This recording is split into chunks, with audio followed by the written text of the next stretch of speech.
Hello everyone, welcome to seek study smartly. मैं हूं बलजिंदर सिंह। एक बार फिर से आप लोगों का मेरे यूट्यूब चैनल के ऊपर स्वागत कर रहा हूं। डियर फ्रेंड्स, आपको पता है हमारा जो इंटरनेशनल बिजनेस चल रहा था, जिसकी ये बस लास्ट क्लास है आपकी। एक क्लास आपकी छोटी सी और रहती है, वो भी मैं डाल दूंगा। मतलब ऑलमोस्ट आपका जो इंटरनेशनल बिजनेस है वो आपका कंप्लीट हो चुका है। लास्ट के अंदर हम लोगों ने करना था ट्रेड बैरियर्स, जिसके दो टाइप होते हैं, टैरिफ्स और नॉन टैरिफ्स। जो आपके बैरियर्स है इसको अच्छे से समझने वाले हैं। तो ये यूनिट नंबर हमारी 1 थी। एक यूनिट हमारी एचआरएम वाली चल रही थी। तो हमारा पूरे का पूरा जो सिस्टम है हमारा कवर होने वाला है डियर फ्रेंड्स 2 यूनिट का। तो थोड़ी तबीयत आज मेरी ठीक नहीं थी, इस वजह से मैंने जो क्लास नहीं ले पाया। तो ये क्लास नंबर हमारी 21 है, जिसके अंदर हम लोगों ने कवर आउट किया था सारे का सारा जो इंटरनेशनल बिजनेस है वो कंप्लीट कर लिया है। तो टैरिफ्स क्या होते हैं आपके, और नॉन टैरिफ्स बैरियर आपके क्या होते हैं, ट्रेड बैरियर्स आपका किस तरीके से होता है, क्यों लगाया जाता है, इन सारी बातों को अच्छे से समझने वाले हैं इस क्लास के अंदर। तो स्टार्ट करते हैं हमारी क्लास को। तो सबसे पहले बात करते हैं ट्रेड बैरियर्स की। ट्रेड बैरियर्स क्या होते हैं?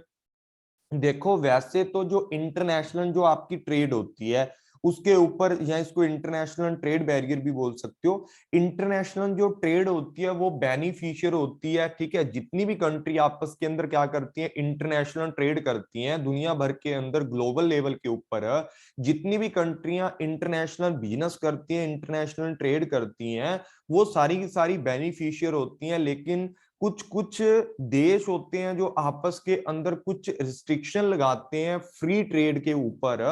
क्या लगाए जाते हैं? कुछ प्रतिबंध लगाए जाते हैं मुफ्त व्यापार के ऊपर। ऐसा क्यों किया जाता है?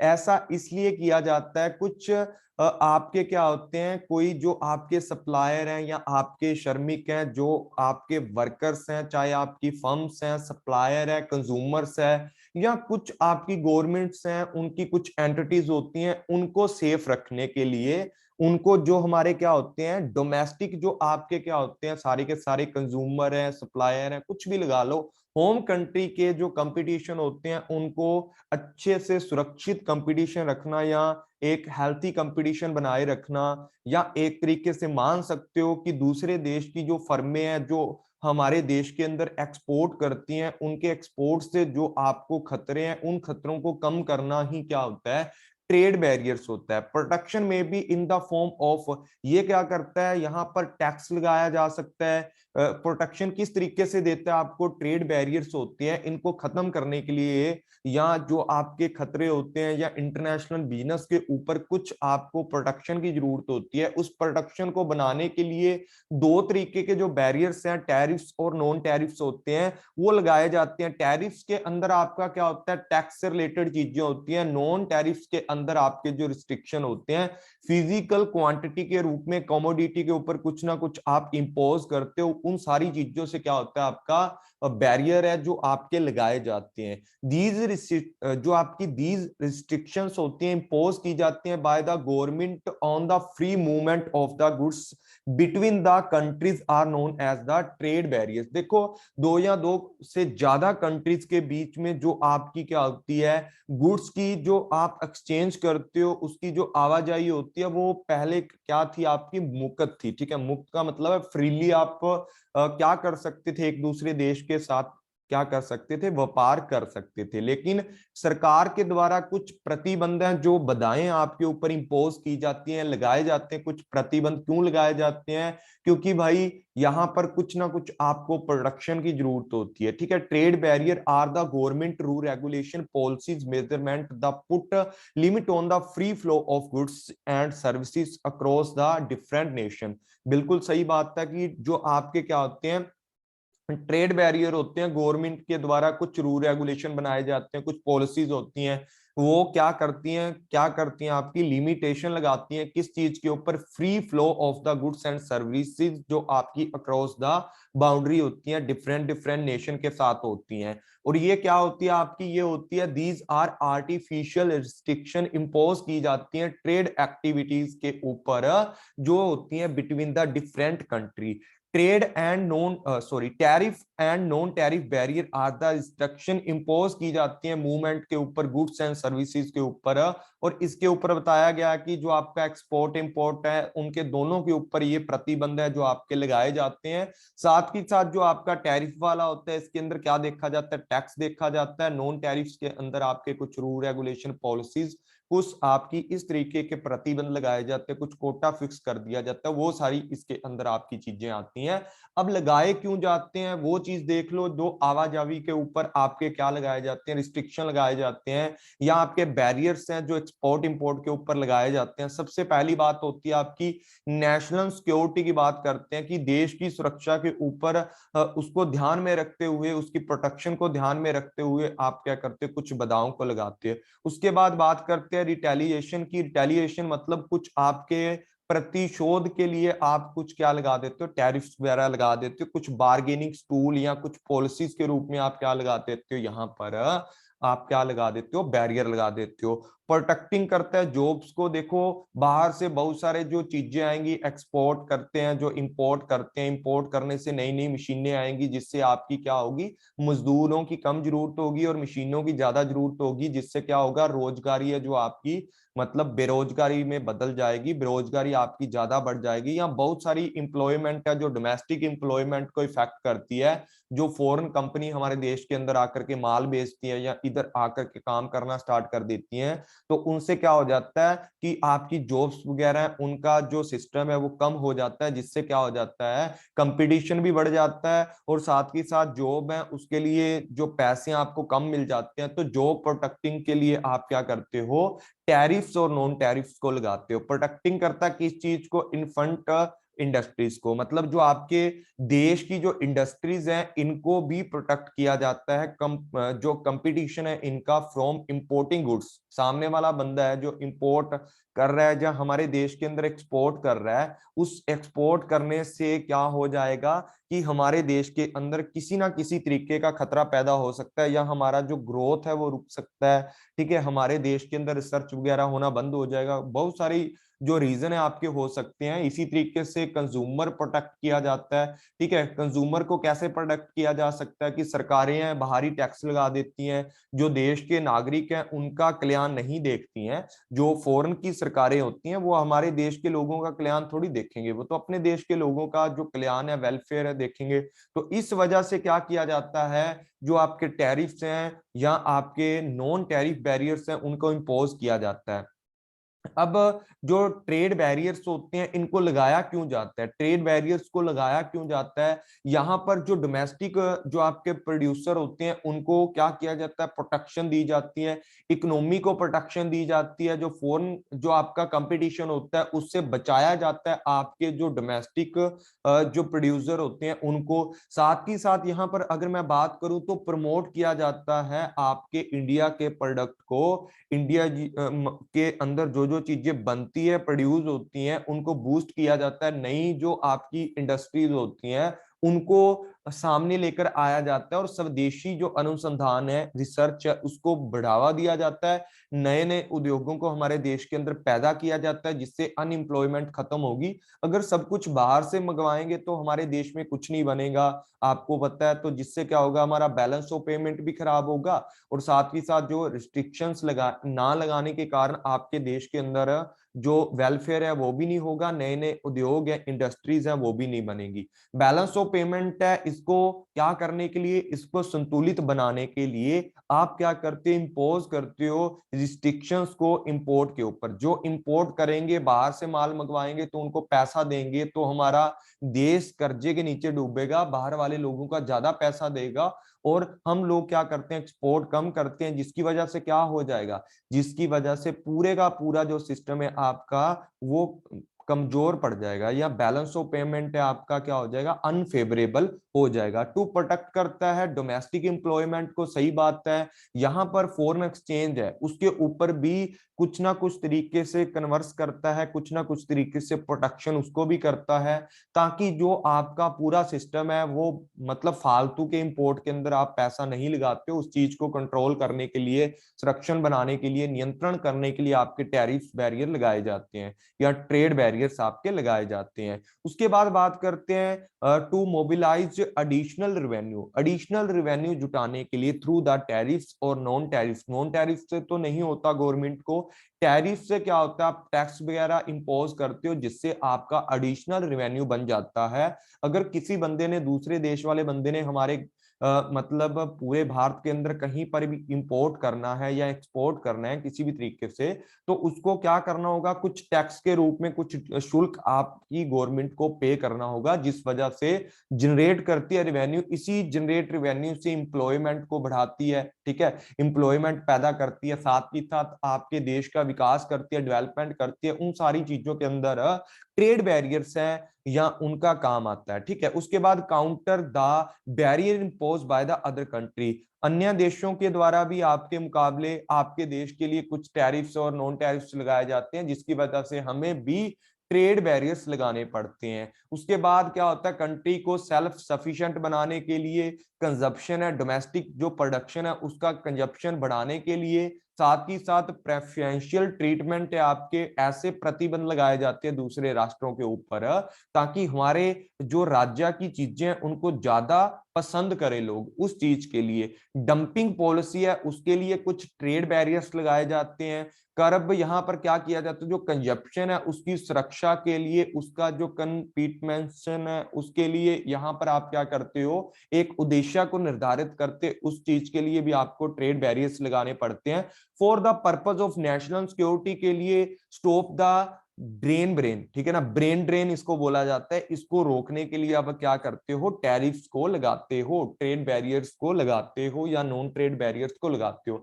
अब टाइप्स की अगर मैं बात करूं तो दो तरीके के आपके ट्रेड बैरियर्स होते हैं। कौन कौन से बैरियर्स होते हैं आपके ट्रेड्स के अंदर, एक तो होता है टैरिफ्स वाला, एक होता है नॉन टैरिफ्स वाला।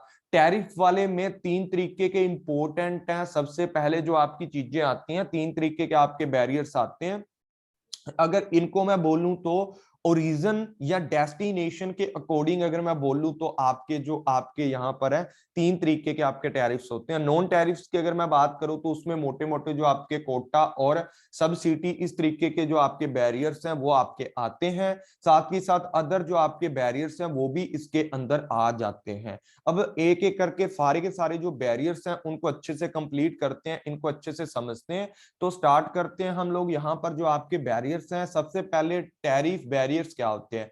Tariff barrier is the custom duty और tax impose on production that move across border. ऐसा आप क्या करते हो, जब ऐसे जो आपके बैरियर्स होते हैं उनको टैरिफ बैरियर बोला जाता है। जब आप एक सीमा से दूसरी सीमा तक, मतलब एक देश से दूसरे देश के अंदर आप क्या करते हो, गुड्स एंड सर्विसेज देते हो। गुड्स एंड जो आपकी सर्विसेज हैं उनको दूसरे देश को प्रोवाइड करते हो। इन चीजों को जब आप देते हो, सरकार क्या करती है, इन चीजों को अगर आप यहां से भेज रहे हो या इधर वाले देश में इंपोर्ट कर रहे हो तो कुछ टैक्स इसकी सरकार लगाएगी, कुछ टैक्स आपकी सरकार लगाएगी, रेवेन्यू जनरेट करेगी।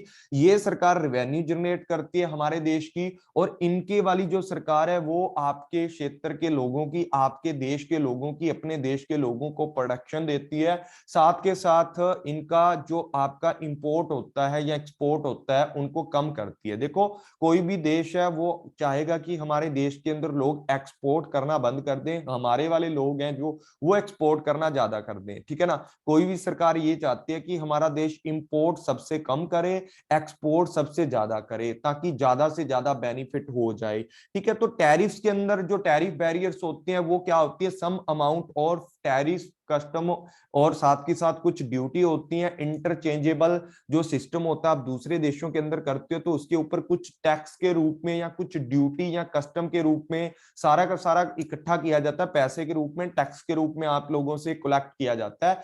या tariff is a tax impose productions के ऊपर लगाया जाता है, product to the move across the different boundary. मतलब ये है कि एक देश से दूसरे देश के अंदर माल भेजोगे तो जो टैक्स आपका लगाया जाता है that is called the tariff barrier.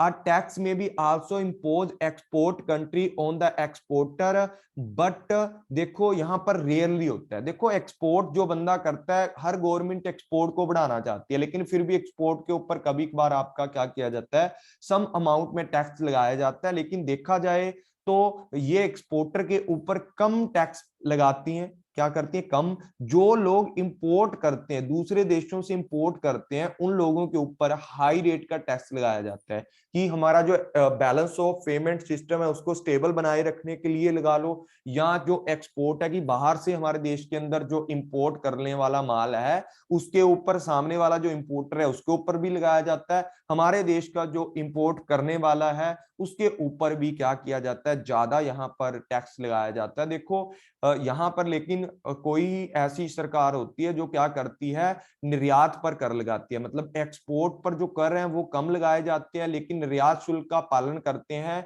निर्यात को बढ़ावा देते हैं। हर सरकार यही चाहती है कि एक्सपोर्ट ज्यादा किया जाए, ठीक है, रुचि हर सरकार की यही इंटरेस्ट होता है कि प्रमोट किया जा सके एक्सपोर्ट को। लेकिन टैरिफ टैक्स किसके ऊपर लगाया जाता है, इंपोर्ट्स के ऊपर, ठीक है ना। इंपोर्ट्स कमोडिटी होती हैं जो दूसरी कंट्री से हम मंगवाते हैं, ये क्या होती है, ये इकोनॉमिकल एक्टिविटी को बनाए रखने के लिए गवर्नमेंट इंटरवेंशन करती है। या क्लियरली आपके दो तरीके के पर्पस हो सकते हैं, एक तो क्या होता है गवर्नमेंट रेवेन्यू जनरेट करती है, दूसरा आपका क्या होता है जो डोमेस्टिक इंडस्ट्रीज हैं उनको कंपटीशन, मान लो सामने वाला बंदा है जो इंपोर्ट कर रहा है बहुत ही लो कॉस्ट के ऊपर, ठीक है ना, बहुत ही लो कॉस्ट के ऊपर आपको क्या कर रहा है, दे रहा है वो चीजें, आपको क्या कर रहा है, बेच रहा है। लेकिन आपके देश के अंदर क्या होगा, जो आपके देश के लोग हैं वो उसी चीज को थोड़ा हाई प्राइस के अंदर, हाई कॉस्ट के अंदर बना रहे हैं, तो इसका तो बिकेगा नहीं हमारे देश वाले का, तो ये लो कॉस्ट में बेच रहा है। तो इस तरीके से इस लो कॉस्ट को इसके इक्वल करने के लिए क्या कर देते हैं हम लोग,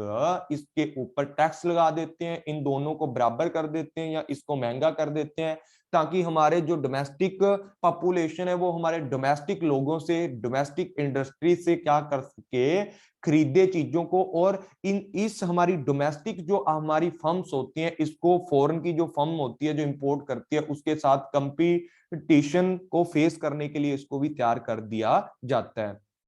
उसके बाद देखो क्लासिफिकेशन की अगर मैं बात करूं तो टैरिफ के अंदर ना बहुत सारी जो चीजें क्लासिफिकेशन करके आपके सामने आती हैं, ठीक है। क्लासिफिकेशन अगर मैं बात करूं on the basis of purpose की बात करते हैं, on the basis of origin and destination की बात करते हैं, on the basis of country wise discrimination की बात करते हैं, on the basis of retaliation की बात करते हैं। तो इस तरीके से आपके ना बहुत सारे आपके क्या हो सकते हैं, टैरिफ्स हो सकते हैं। तो एक एक करके इन सभी को हम एक्सप्लेन करते हैं। सबसे पहले बात करते हैं origin and destination of the goods की बात करते हैं, एक्सपोर्ट की बात करते हैं, ये कब लगाए जाते हैं, एक्सपोर्ट कब लगाया जाता है। एक्सपोर्ट की अगर मैं बात करूं, एक्सपोर्ट ड्यूटी आपकी कब लगाई जाती है, एक्सपोर्ट ड्यूटी आपकी कब लगाई जाती है, एक्सपोर्ट ड्यूटी तब लगाई जाती है जैसे मान लो भारत के अंदर जो गुड्स को बाहर बेचा जा रहा है उसका भारत के अंदर ही पूर्ति नहीं है, उसकी भारत के अंदर ही डिमांड है, बहुत ज्यादा है,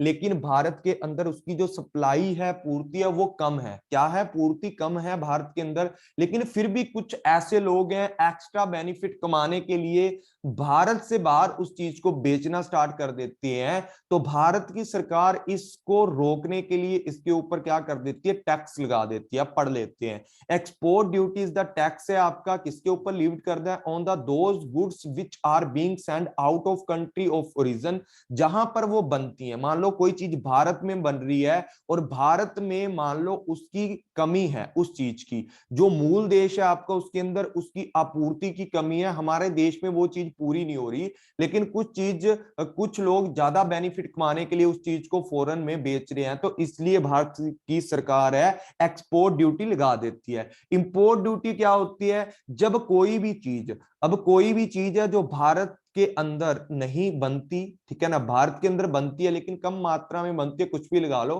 कोई भी चीज है आप इंपोर्ट कर रहे हो कहां से, बाहर से, भारत में लेकर आ रहे हो कोई भी चीज, और इंपोर्ट क्यों कर रहा है सामने वाला बंदा, क्यों लेके आ रहा है, ताकि जो आपकी डोमेस्टिक फर्म्स है ना, जो आपकी डोमेस्टिक जो आपकी इंडस्ट्रीज हैं, कंपनी है, उन डोमेस्टिक फर्म्स को क्या करना चाहते हो, गिराना चाहते हो, और अपने इंपोर्ट करके क्या करना चाहते हो, एकाधिकार बनाना चाहते हो, मोनोपोली बनाना चाहते हो, कि भारत के अंदर सिर्फ हम ही इस माल को बेचे और इंपोर्ट करते हैं कम कीमत के ऊपर, कम कीमत के ऊपर ये क्या करते हैं, इंपोर्ट कर देते हैं। या ये वाले जो एक्सपोर्टर होते हैं, दूसरे देश वाले हमारे लिए तो एक्सपोर्टर होंगे, दूसरे देश के जो लोग इंपोर्ट करवाते हैं या हमारे देश के अंदर गुड्स भेजते हैं, वो किस चीज के लिए कम मात्रा में भेजते हैं, ताकि मोनोपोली की जा सके। यहां पर क्या होता है, भारत के अंदर जो चीजें प्रवेश करवाई जाती हैं दूसरे देशों से, जो उत्पादित चीजें होती हैं,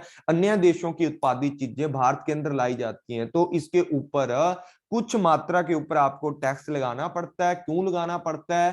ताकि जो डोमेस्टिक आपके प्रोड्यूसर हैं उनको किसी प्रकार का लॉस ना हो जाए। क्यों? क्योंकि अगर मान लो ये हमारे डोमेस्टिक वाले कोई चीज 50 में बना रहे हैं और इंपोर्ट करके वही चीज 30 में आ रही है, तो इसके 20 रुपये इसके ऊपर टैक्स लगाया जाएगा, ताकि ताकि इस चीज की जो डिमांड है वो कम कर दी जाए, घरेलू की डिमांड ज्यादा कर दी जाए। मान लो इसके ऊपर 30 रुपये टैक्स लगा दिए, ये 60 की होगी, कौन खरीदेगा इस चीज को 60 में? हमारे देश के जो प्रोड्यूसर हैं उनसे 50 की वो चीज मिल रही है, तो हमारे देश से खरीदेंगे। ये इस तरीके के आपके क्या होते हैं, टैक्स लगाए जाते हैं। तो समझ आ गया होगा आपको, ठीक है। तो डियर फ्रेंड्स, लाइक शेयर जरूर कर देना इस क्लास को। हमेशा आपको मैं बहुत अच्छे से हर चीज को कंप्लीट करवाता हूँ। एक्सपोर्ट इंपोर्ट ड्यूटी के बारे में अभी तक आपको बताया है, तो कमेंट करके जरूर बताना अगर आपको किसी को भी कोई प्रॉब्लम आती है पूरी क्लास के अंदर। तो इसी तरीके से पूरे का पूरा सिस्टम है आपका, मैं फ्री के अंदर बहुत सारी क्लासेस कंडक्ट कर रहा हूं, आपको बताऊंगा। अब ट्रांसिट ड्यूटी क्या होती है, ये क्या होती है, पारगमन की अगर मैं बात करूं, पारगमन शुल्क आपका क्या होता है। देखो क्या होता है कि 3 देश हैं, ठीक है। अब मैं बात करता हूं यहां पर 3 देशों की। सबसे पहले यहां पर क्या था, हमारा भारत था, यहां पर क्या था, चीन था, यहां पर क्या था आपका पाकिस्तान, ठीक है ना, स्थान आपका पाकिस्तान था। तो ऐसा मान लो कि कोई चीज थी, ठीक है, जो भारत के द्वारा बेची जानी थी। कहां बेची जानी थी? भारत के द्वारा चीन को बेची जानी थी। सीधी नहीं बेच सकते, बीच में आपका क्या आता है, मान लो पाकिस्तान आता है, सपोज करो पाकिस्तान भारत और चीन के बीच में आता है। तो पहले ये भारत वाली चीज है जो कहां जाएगी, पाकिस्तान के अंदर, और पाकिस्तान से जाएगी चीन के अंदर। तो जब ये भारत पाकिस्तान को ये चीज भेज रहा है, तो पाकिस्तान वाले कुछ टैक्स है जो किससे लेंगे, भारत वालों से लेंगे। जब यहां से चीन के पास जाएगी तो कुछ टैक्स है आपका यहां से लेंगे, चीन वालों से। तो मतलब एक कंट्री को यहां पर क्या होता है, प्रॉफिट होता है कि भी मैं आपका माल अगर हमारे देश से गुजारना है आपको, तो कुछ आपको क्या करना पड़ेगा, टैक्स के रूप में कुछ पेमेंट आपको करनी पड़ेगी, नहीं तो भाई अपना जो सिस्टम है वो तो हम नहीं करने वाले, ठीक है। आपके साथ कोई भी व्यापार हम नहीं करवाने वाले, ठीक है। This type of duty levied on commodity the originate in the one country cross another country the are. यहां पर 3 कंट्रीज होती हैं, ठीक है, तिहाई। देखो मान लो जो एक देश में उत्पादित होती है दूसरे देश को पार की जाती है और तीसरे देश के अंदर भेजी जाती है। मतलब एक देश में बनती है और दूसरा देश है उसको पार करने के अंदर हेल्प करता है, तीसरे देश के अंदर वो जाकर के क्या होती है, कंजप्शन उसका किया जाता है। तो इस तरीके से ये वाला जो देश है अपने देश से गुजारने के लिए, मतलब ये वाली जो कंट्री है, इसकी सड़कें लगती हैं, सब कुछ लगता है दूसरे देश तक पहुंचने के लिए। तो मान लो ये वाला देश है, दोनों देशों से कुछ अमाउंट के अंदर ट्रांसिट ड्यूटी आपकी लेगा, इसको टैक्स के रूप में देखा जा सकता है। उसके बाद बात करते हैं आपका किस चीज की बात करते हैं, according to the quantification and method of calculation. यहां पर अगर मैं बात करूं तो आपकी स्पेसिफिक ड्यूटी की बात करते हैं। किसकी बात करते हैं, यहां पर स्पेसिफिक ड्यूटी की बात करते हैं। किसी मात्रा के वजन के अकॉर्डिंग लगा लो, किसी physical unit of the commodity लगा लो, पर पीस लगा लो, या पर टन लगा लो। अगर आपको 10 टन माल इधर से उधर लेकर जाना है तो आपको इसके ऊपर 10,000 रुपया पे करना पड़ेगा, 10,000 रुपया टैक्स आपको लगेगा। अगर मान लो एक हाथी का दांत है, कहीं किसी देश से मंगवा रहे हो, या सोने की ईंटें मंगवा रहे हो, कुछ भी मंगवा रहे हो, तो पर पीस के ऊपर आपका कुछ अमाउंट के ऊपर आपका कुछ वेटेज के ऊपर आपका कुछ, हर क्वांटिटी अलग अलग जो कमोडिटी होती है उसकी हर पीस के ऊपर, उसके हर टन के ऊपर क्या लगा देते हो आप, कुछ टैक्स की मात्रा फिक्स कर देते हो। That is called the specific duty. क्या होती है स्पेसिफिक ड्यूटी, जो हर एक कमोडिटी के लिए अलग अलग क्या कर देती है, आपका टैक्स लगाने के अंदर आपकी हेल्प करती है। एक फ्लाइट राशि होती है आपकी, फ्लैट अमाउंट के अंदर आप क्या कर देते हो, कुछ राशि आप इंपोज कर देते हो, कुछ आप वैल्यू के ऊपर, मॉनिटरी वैल्यू है उसके प्राइस के ऊपर लगा देते हो, ठीक है, ताकि जो आपका पूरे का पूरा सिस्टम है उसके अंदर आपको भी बेनिफिट हो, आपकी सरकार को कुछ बेनिफिट हो, या उसके उस चीज को ज्यादा से ज्यादा स्मगलिंग करने के लिए कुछ भी करने के लिए रोका जा सके। कुछ भी यहाँ पर मान के चल सकते हो, किसी भी कमोडिटी के ऊपर अगर पर पीस मंगाते हो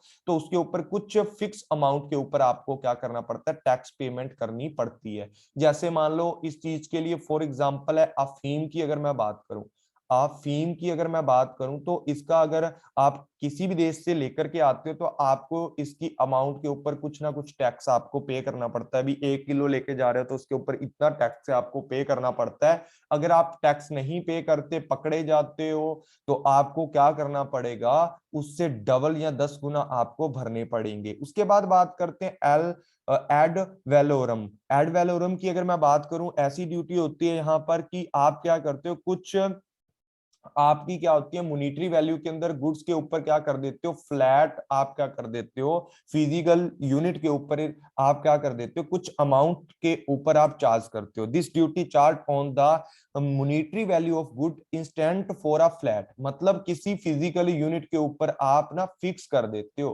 कि भाई इससे ना तो ज्यादा कम करूंगा मैं ना, मतलब एक स्टैंडर्ड फिक्स कर देते हो, एक एक समान राशि रख देते हो किसी चीज के लिए, फ्लैट चीजें आप लगा देते हो, फ्लैट आपका टैक्स लगा देते हो कि फिजिकल यूनिट अगर आप इतनी लेके जाओगे तो उसके कैलकुलेशन करके आप जितनी यूनिट लेके जा रहे हो उनके ऊपर आपका क्या कर दिया जाता है, फ्लैट।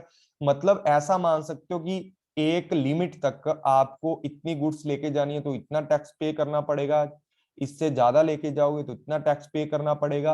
एक फ्लैट अमाउंट तो आपको पेमेंट करनी पड़ेगी फिजिकल गुड्स के ऊपर। स्पेसिफिक ड्यूटी आपको उसके साथ साथ आपको कुछ अमाउंट फिक्स कर दी जाती है, फिक्स परसेंटेज के अंदर आपको क्या कर दी जाती है, कुछ ना कुछ चालान है आपको भरना पड़ता है ट्रेडिंग के ऊपर। उसके बाद बात करते हैं कंपाउंडेड ड्यूटी। कंपाउंडेड ड्यूटी क्या होती है आपकी, कंपाउंडेड ड्यूटी के अंदर क्या होता है, जब स्पेसिफिक ड्यूटी और एडवोरियम, ठीक है ना, एड वैलेरियम जो ड्यूटी होती है आपकी, दोनों को मिक्स करके जब आप कुछ तो टैक्स पे कर देते हो किसी के लिए, ठीक है ना, कुछ चीजों के लिए आप क्या कर देते हो, टैक्स फिक्स कर देते हो, और किसी के लिए आप क्या कर देते हो, फ्लेक्सिबल रख लेते हो, मतलब कमोडिटी के अकॉर्डिंग कुछ फिजिकल यूनिट्स के ऊपर आप मेजरमेंट कर करके बेसिस ऑफ द वैल्यू, और कुछ आप टैक्स की अमाउंट फिक्स कर देते हो। इन दोनों का कॉम्बिनेशन होता है जब स्पेसिफिक जो ड्यूटी होती है आपकी, जहाँ एडवोरियम ड्यूटी होती है, इन दोनों को आप क्या कर देते हो, जब लेते हो टैक्स, दोनों को इकट्ठा लगा देते हो, कंबाइन करते हो, तो आपकी कंपाउंडेड ड्यूटी बन जाती है। उसके बाद नंबर 3 के ऊपर बात करते हैं किस चीज की, according to the function and purpose of imposition. ठीक है, यहां पर अगर मैं बात करूं तो सबसे पहले बात करते हैं रिवेन्यू टैरिफ की। रिवेन्यू टैरिफ क्या होता है, यहाँ पर क्या किया जाता है, सरकार का कोई भी इंटेंशन नहीं होता यहाँ पर कि जो आपका इंपोर्ट एक्सपोर्ट है उसको डिस्कर्ज किया जाए, उसको कम किया जाए, उसको उत्साहित किया जाए, ठीक है ना, इसका कोई भी यहाँ पर क्या नहीं होता, मतलब कम करने का इरादा नहीं होता। यहाँ पर क्या होता है, सिर्फ और सिर्फ बड़ा कंजप्शन आप कर रहे हो या बड़े मात्रा के अंदर आप एक्सपोर्ट इंपोर्ट कर रहे हो तो बस उसके ऊपर कुछ टैक्स इस तरीके से लगाया जाता है ताकि गवर्नमेंट को क्या हो जाए, गवर्नमेंट को कुछ प्रॉफिट वहां से हो जाए और इस प्रॉफिट का यूज वो डेवलपमेंट कार्यक्रम के अंदर कर सके। तो इस तरीके से होता है, किसी देश की सरकार के द्वारा जो राजस्व अर्जित करने के लिए लगाया जाता है, क्योंकि इसका इरादा होता है उत्साहित करना नहीं होता, किसी भी जो एक्सपोर्ट इंपोर्ट है उसको उत्साहित करना नहीं होता, मतलब उसको कम करना नहीं होता। आमतौर पर टैरिफ की दर ये कम होती है, ठीक है ना, जो ऐसे टैरिफ्स होते हैं, ऐसे जो टैक्स होते हैं, ऐसी जो ड्यूटीज होती हैं वो आपकी कम होती हैं। आमतौर पर बड़े पैमाने पर खपत करने वाले सामान पर ये टैरिफ आपका लगाया जाता है। बड़े अमाउंट के अंदर जब आप एक्सपोर्ट इंपोर्ट करते हो तो उसमें से सरकार कुछ रेवेन्यू जनरेट करना चाहती है, उसको ही क्या बोला जाता है, उसी को रेवेन्यू बोला जाता है। प्रोटेक्टिव टैरिफ क्या होता है आपका, प्रोटेक्टिव टैरिफ ये होता है, मान लो आपका प्रोटेक्ट करता है किसको, डोमेस्टिक जो आपके प्रोड्यूसर होते हैं उनको क्या किया जाता है, प्रोडक्ट किया जाता है। उनकी प्रोटेक्शन के लिए प्रोटेक्टिव टैरिफ लगाए जाते हैं। मान लो कैसे लगाए जाते हैं कि यहाँ पर मान लो आपका क्या है, पूरे का पूरा एक्सपोर्ट करने वाला बंदा है या इंपोर्ट करने वाला बंदा है, दूसरे देश से इंपोर्ट करके कोई चीजें हमारे देश के अंदर बेच रहा है हमारे देश का ही बंदा। तो जो बंदा इंपोर्टर है वो चाहता है कि हमारे डोमेस्टिक लेवल के ऊपर ना बाहर से जो चीज सस्ती मिल रही है 30 में मिल रही है, डोमेस्टिक लेवल के ऊपर 50 में मिल रही है, तो वो ये बंदा बाहर से मंगवाता है, चीजें हमारे देश में बेचता है। और जिससे क्या होता है, हमारे देश के जो डोमेस्टिक प्रोड्यूसर है, जो प्रोड्यूस करते हैं हर चीज को, तो उनको क्या हो जाता है, बहुत ही ज्यादा लॉस होने लग जाता है। जिस वजह से क्या हो जाता है, इनकी प्रोटेक्शन को ध्यान में रखते हुए घरेलू जो उत्पादक होते हैं उनकी मतलब किसी ना किसी तरीके से उनको बढ़ावा दिया जाता है। और जो इंपोर्टर होते हैं या बाहर के लोग जो एक्सपोर्ट करने वाले होते हैं हमारे देश में, उनके ऊपर कुछ दर के ऊपर, अधिक दर के ऊपर मान लो कि क्या लगाया जाता है, हाई रेट के ऊपर आपका क्या लगाया जाता है, टैक्स लगाया जाता है। जिससे क्या हो जाता है, जो आपकी इंपोर्टेड गुड्स होती हैं वो आपकी कॉस्टली हो जाती है।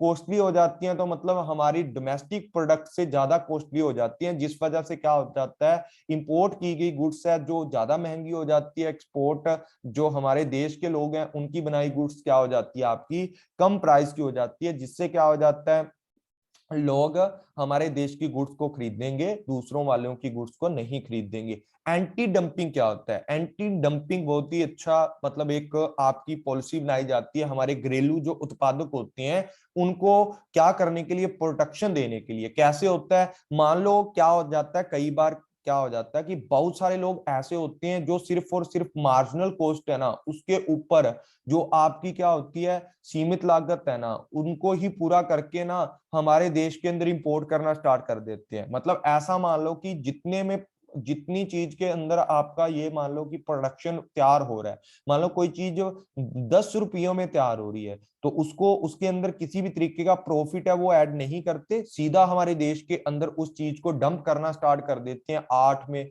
मतलब 10 रुपयों में सीधी उनकी जो मार्जिनल कॉस्ट है उसको कवर करते हैं और कोई चीज को कवर नहीं करते। और वही चीज हमारे देश के अंदर 30 रुपयों की बनती है, 30 की ऐसे बनती है कि उसके ऊपर टैक्स लगाते हैं, सर्विस लगाते हैं, मार्केटिंग वगैरह सब कुछ लगा देते हैं। लेकिन यहाँ पर सीधी वो गुड्स आपको इंपोर्ट करते हो दूसरे देशों से, या दूसरे देश वाले हमारे देश में एक्सपोर्ट कर रहे हैं उस चीज का, कितने की बेच रहे हैं, 10 रुपयों की बेच रहे हैं। सब लोग इसी चीज को खरीदेंगे क्योंकि 20 का प्रॉफिट यहाँ पर आपको क्या हो रहा है, 20 का बेनिफिट आपको यहाँ पर हो रहा है। अब 20 का बेनिफिट तो हो रहा है, लेकिन ये लोग अपनी मोनोपोलिस्टिक बनाना चाहते हैं हमारे देश के अंदर की पहले ये 10 का बेचेंगे। लाइक का जियो, जियो की सिम पहले आई थी बिल्कुल फ्री के अंदर, ठीक है। जैसे जैसे उसको पता लगा कि हमारे साथ यूजर जुड़ चुके हैं, उन्होंने क्या किया, इस 10 रुपयों से क्या कर दिया, बढ़ा करके 15 कर दिया, फिर 15 से 20 कर दिया, फिर 30 कर दिया, फिर सीधा 50 कर दिया। हमारे देश की जो अन्य कंपनी थी उससे भी ज्यादा हाई रेट कर दिया। अब ना तो कोई इनका यूजर है जो छोड़ के जा रहा है इनको, क्यों, क्योंकि इनकी जो मोनोपोली है ज्यादा आ गई, दूसरे वाली जो कंपनी है उनको उठने नहीं दे रहे। दूसरे वाली कंपनी अगर इतना लॉस हो चुका है उनको, अगर वो किसी चीज को 30 में बेचती है तो भाई समझ लो उनका कार्यक्रम खत्म है, उनकी कंपनी वैसे ही समाप्त हो जाएगी। तो इस कंपनी को भी 50 के अंदर बेचना पड़ रहा है, इसको भी। अब सारे यूजर तो ये कंपनी लेगी है जियो वाली, तो बाकी एयरटेल वाले हैं, बाकी सारे यूजर हैं, उनको जो बेनिफिट है वो उनका क्या हो जाएगा, कम हो जाएगा। एंटी डंपिंग वाला सिस्टम इसी तरीके से दूसरे देश के जो लोग होते हैं हमारे देश के अंदर आकर के बिल्कुल नॉर्मल कॉस्ट के ऊपर, बिल्कुल वेरी लो प्राइस के ऊपर हमारी मार्केट को कैप्चर करने के लिए बिल्कुल कम कॉस्ट के ऊपर, कभी कभी क्या हो जाता है, आपकी मार्जिनल कॉस्ट होती है ना, जो आपकी मार्जिनल कॉस्ट ये होती है आपकी जिसमें आप कोई भी प्रॉफिट आपका नहीं होता, प्रॉफिट आप जोड़ते नहीं हो, सीधा डंप करना स्टार्ट कर देते हो। ऐसा इसलिए होता है ताकि हमारे देश के जो डोमेस्टिक लोग हैं वो फॉरेन की जो कंपनियां उनका कंपटीशन ना कर पाए। जिससे क्या हो जाता है, हमारे देश के जो आपकी डोमेस्टिक कंपनी होती हैं उनका वाइंडिंग अप हो जाता है, कई बार वो खत्म भी हो जाती हैं इस कारण।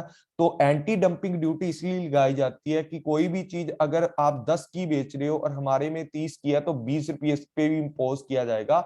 और टोटल जो आपकी ये भी 30 की होगी। अब कस्टमर है वो ये भी खरीद सकता है, ये भी खरीद सकता है, वो बाकी इन दोनों कंपनियों की किस्मत पे डिपेंड करता है। उसके बाद यहाँ पर क्या होता है, काउंटर वेलिंग। काउंटर वेलिंग क्या होता है, कई बार कुछ सब्सिडीज दी जाती हैं, ठीक है, सामने वाले को ग्रांट दी जाती है, ठीक है, कि दूसरे देशों में एक्सपोर्ट करो, इंपोर्ट करो, ठीक है, उसके लिए आपको क्या दिया जाता है, यहाँ से सब्सिडी मिलती है कि आप इतना एक्सपोर्ट करोगे, जिससे सामने वाले देश क्या हो जाता है कि ये गुड्स हैं कम प्राइस के ऊपर या कम कॉस्ट के ऊपर बना करके हमारे देश में बेचना स्टार्ट कर देंगे, एक्सपोर्ट करना स्टार्ट कर देंगे या इंपोर्ट करना स्टार्ट कर देंगे, जिस वजह से क्या होगा, इनके इंपोर्ट को रोकने के लिए हमारे देश में भाई वो रियायती चीजें बेच रहे हैं, जिस रियायती चीजों के कारण जो हमारे डोमेस्टिक लोग हैं उनके क्या हो जाएगा, उनको नुकसान हो जाएगा, कुछ भी मान के चल सकते हो, उनको नुकसान हो जाएगा, उनकी कंपनी बंद हो जाएगी।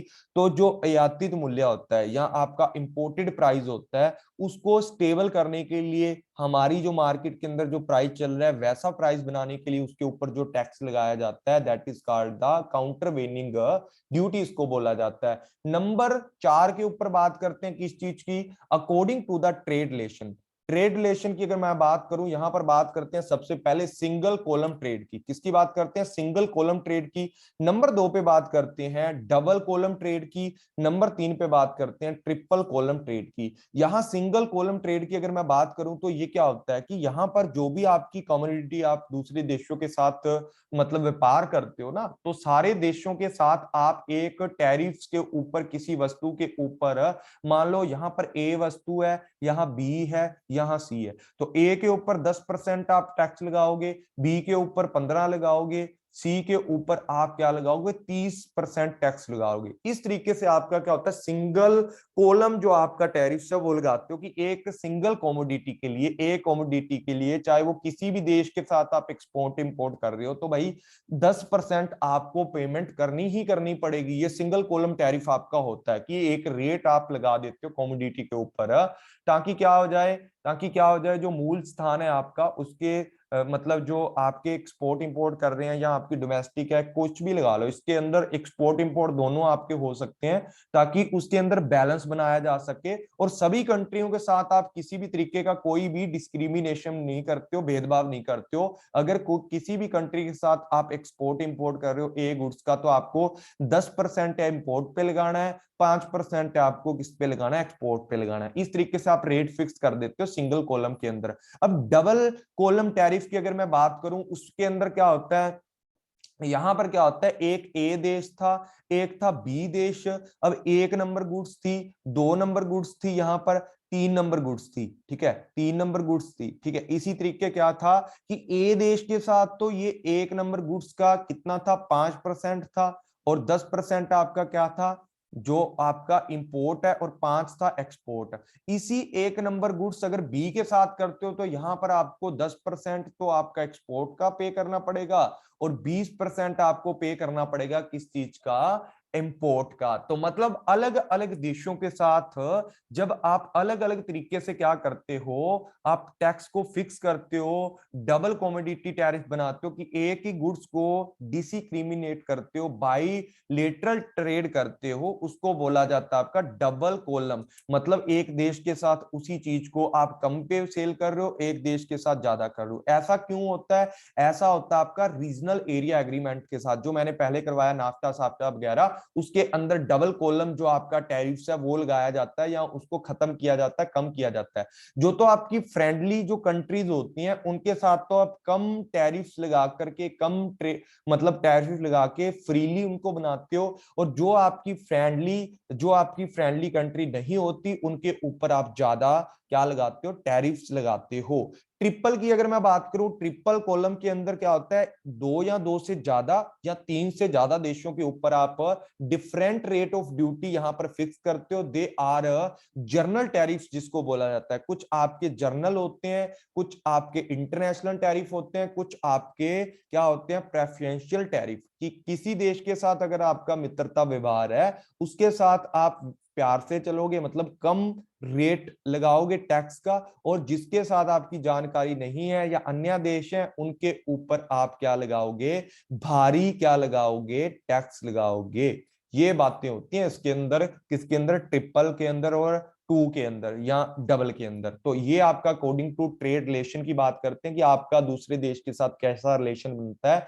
अगर रिलेशन फ्रेंडली है, सस्टेनेबली है, तो आप क्या करोगे, दूसरों के साथ प्यार से और कम रेट पे आप टैक्स लगा के उनके साथ व्यापार करोगे। जिस देश के साथ पहली बार कर रहे हो, जिसको जानते नहीं हो, तो उसके ऊपर जो आपकी ड्यूटी है उसको क्या करोगे, ज्यादा इम्पोज करने वाले हो। उसके बाद बात करते हैं नॉन टैरिफ की। नॉन टैरिफ क्या होता है? Non tariff barrier are the trade barrier that restriction the import और export of the goods through means other than the tariff. यहां पर जो चीजें आपकी क्या हो जाती हैं, टैरिफ के अंदर नहीं आती हैं, बच जाती हैं, जो चीजें टैक्स से आप नहीं रोक सकते, उन चीजों को क्या करते हो, नॉन टैरिफ बैरियर से आप यहां पर रोकते हो। यहां पर द वर्ल्ड ट्रेड ऑर्गेनाइजेशन है, उनके द्वारा अनेक तरीके के आपको क्या दिया जाता है, विभिन्न प्रकार के टैरिफ बाधाओं की जो पहचान है या इंक्लूड करते हो। कुछ लाइसेंसिंग आपका हो सकता है, इंपोर्ट लाइसेंसिंग या प्री शिपमेंट इंस्पेक्शन की बात करते हैं, रूल ऑफ ओरिजिन की बात करते हैं, कस्टम यहाँ पर अगर मैं बात करूं मतलब कस्टम डिलेयर्स की बात करते हैं, डिक्लेयर्स की बात करते हैं कि आपको कस्टम